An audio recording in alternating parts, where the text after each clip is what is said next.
Quelques-uns des Sadducéens, qui soutiennent qu'il n'y a pas de résurrection, vinrent l'interroger. « Maître, voici ce que Moïse nous a prescrit. Si quelqu'un meurt, ayant une femme, mais pas d'enfant, son frère prendra la femme et suscitera une descendance au défunt. Il y avait donc 7 frères. Le premier prit femme et mourut sans enfant. Le deuxième, puis le troisième prirent la femme. Il en fut ainsi des 7 qui moururent sans laisser d'enfant. Après, la femme mourut aussi. À la résurrection, duquel est-elle donc la femme? Car les 7 l'ont eue pour femme. Jésus leur répondit, « Dans ce monde-ci, hommes et femmes se marient. Mais ceux qui ont été jugés dignes d'accéder à ce monde-là et à la résurrection d'entre les morts ne prennent ni femme ni mari.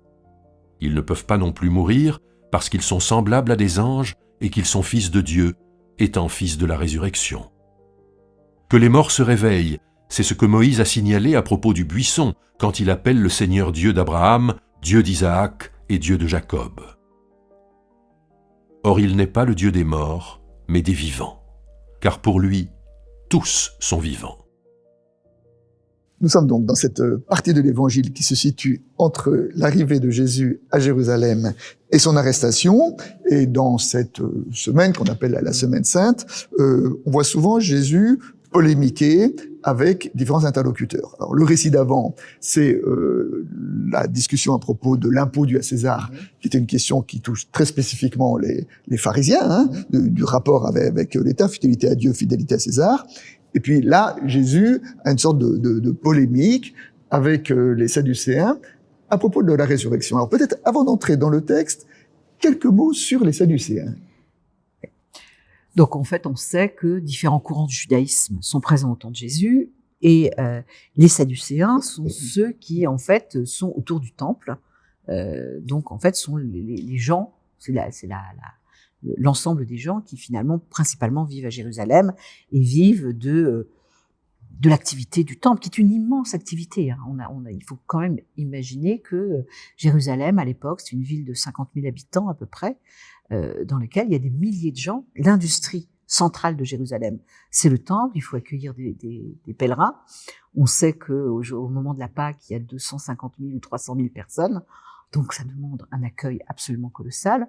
On fait des sacrifices très grands, donc il faut amener des animaux, il faut évacuer le sang, les cadavres, les entrailles, enfin, tout ça, il faut imaginer. Et puis évidemment, il y a tout un travail d'hôtellerie, de Airbnb pour accueillir tout le monde. Enfin, c'est une énorme industrie. Toute l'économie du pèlerinage, quoi. Toute l'économie du pèlerinage, absolument. C'est Jérusalem, puisque on vient des confins de l'Empire romain en pèlerinage à Jérusalem.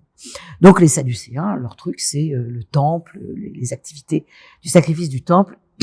Et effectivement, on apprend au détour de l'Évangile et des différents écrits qu'ils ne croyaient pas à la résurrection, qui est en fait effectivement une croyance qui arrive relativement tardivement dans le judaïsme, au cours du IIe siècle, effectivement, dans l'idée que, au fond, quand on se rend compte que il y a une injustice généralisée et qu'il n'y a pas de rétribution en ce monde, il vient bien à l'esprit que, au fond, la rétribution vient dans une forme de consommation des temps.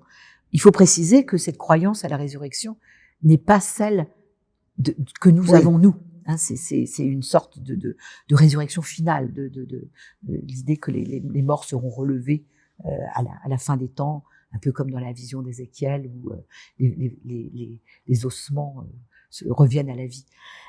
Donc il y a cette croyance à la résurrection, il y a une croyance dans les anges aussi qui n'était pas partagée par les Sadducéens. Alors qu'elle l'était par les pharisiens, qui sont les principaux porteurs de cette croyance dans la résurrection. Donc, en fait, nos Sadducéens arrivent auprès de Jésus avec la question piège par excellence pour montrer qu'en fait, c'est pas possible la résurrection. De croire à la résurrection. C'est pas possible de croire à la résurrection. Et donc, le cas d'école est formidable. Hein, selon la loi dite du Lévirat, les frères sont supposés épouser la femme de leur frère pour lui donner une descendance, parce que c'est bien de ça dont il s'agit. On nous le raconte aussi dans les patriarches, dans l'affaire de Tamar, la belle-fille Judas. du patriarche Judas. Voilà, donc en fait, les fils doivent épouser la femme pour lui donner une succession, d'autant qu'elle est la première épouse de l'aîné, hein, et c'est dans la succession. Donc en Oui, fait, et en plus, ça a presque un lien avec la résurrection, parce que pour donner une succession, parce que quoi? Parce que on survit à travers ses mais enfants. évidemment, c'est puisqu'en fait, au fond, comme s'il n'y a pas de résurrection, Ouais. la survie, c'est d'avoir des enfants, Voilà. c'est d'avoir une descendance. Donc il faut bien se représenter ça, parce que finalement, c'est là-dessus que Jésus va les coincer. Puisqu'en fait, il va leur montrer qu'en fait, leur démonstration, elle est appuyée sur l'idée qu'il faut, au fond, se survivre à soi-même par le biais de la descendance, alors qu'au fond, s'il y a une résurrection, on n'a pas besoin de se survivre, puisque Notre vie en tant que telle, notre vie c'est suffisante. est suffisante, elle est récapitulée, enfin, on va en parler. Ah, voilà. Qu'est-ce que c'est que En tout cas, cette histoire de la femme aux 7 maris, enfin les 7 Oui. frères qui épousent la même femme, là, comme vous dites, c'est un cas d'école, de casuistique rabbinique, mais dont on trouve d'autres exemples dans les écrits Oui. rabbiniques, hein, notamment dans le Talmud, et dont le but c'est de pousser une situation jusqu'à l'extrême pour conduire à aller jusqu'au bout d'un raisonnement et de savoir, enfin, je veux dire, donc c'est quelque part, c'est un peu un procédé habituel pour essayer d'aller jusqu'au bout d'un Tout à fait, raisonnement. tout à fait. Voilà. Ce qui prouve d'ailleurs, d'une certaine façon, la considération qu'ils ont pour Jésus. Voilà. Et d'ailleurs, ils vont être assez beaux joueurs, puisque la réponse va les satisfaire. Et les scribes vont dire, ah bah oui, tu as bien parlé. Donc, il y a, voilà, la parole maîtresse de Jésus là-dessus. Il est un maître qui se sort de l'impasse. Alors, comment s'en sort-il justement? Alors donc, raconte cette histoire, cette femme avec les 7 maris, à la résurrection. De qui sera la... Alors, Et c'est là- important, hein. Elle n'a eu aucun enfant avec aucun des 7. Ouais. Parce que, au fond, on pourrait dire, ben, en fait, elle est l'épouse de celui avec qui elle a eu des enfants. C'est celui-là son véritable mari. Donc, Ouais. le cas, c'est une C'est parfait, épure. quoi. C'est une épure. Il y a eu 0 enfant. Donc, pourquoi préférer l'un plutôt que l'autre? Donc, la réponse est qu'il n'y aura, je veux dire, dans la résurrection, nous ne serons plus ni mari ni femme. Alors, moi, j'ai envie de sauter tout de suite en disant ça trouble beaucoup les gens aujourd'hui qui perdent leur époux, leur épouse et qui se disent comment cet amour qui nous a liés pourrait-il disparaître. Voilà. Et je pense que c'est pas ça que vise Jésus. C'est le fait de génération.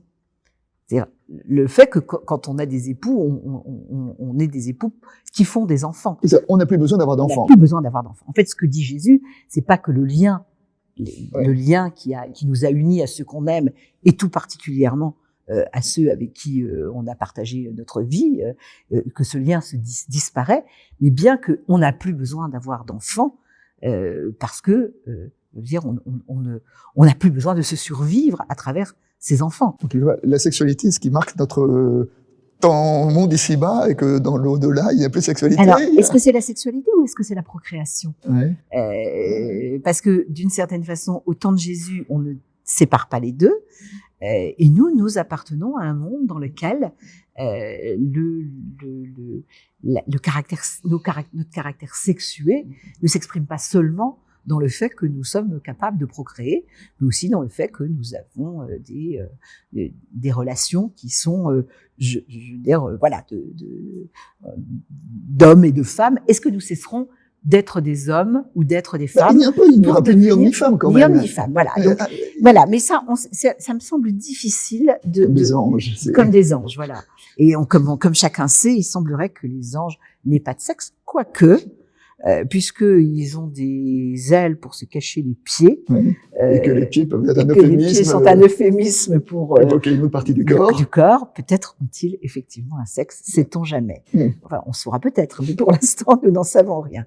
Donc, en fait, mais cette idée, c'est au fond que, qu'est-ce que ça nous dit de façon... Oui, c'est ça, c'est important. Comme ça, aujourd'hui, qu'est-ce que ça nous dit?